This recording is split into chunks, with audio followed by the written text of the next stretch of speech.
በቱርኮች ላይ ያቀዱትን ጨዋታ እኛን ለመለያየት ብዙ ነገር ያደረጉትን ወታደሮች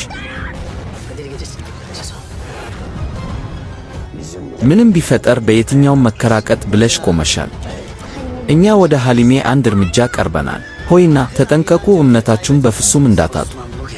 ዑስማን ዛሬ ማታ ይሞታል። ከዛስ ምን ይፈጠራል?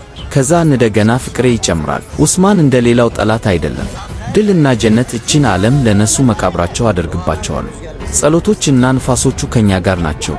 አንቺ በእርግጥ ዑስማንን ታደንጊዋለሽ። እኔም እንደ ሌላው ጠላት አይደለም። በጭንቅላትክ ተራራ አሰራበታለሁ።